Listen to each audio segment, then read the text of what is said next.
Taste the Daily.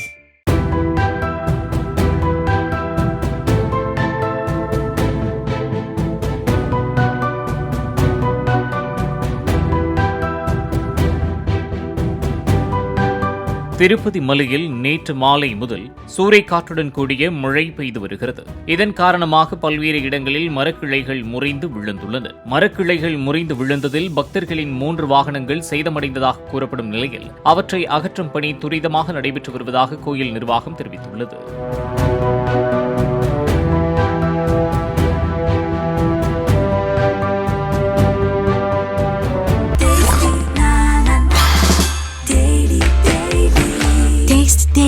Taste the Daily.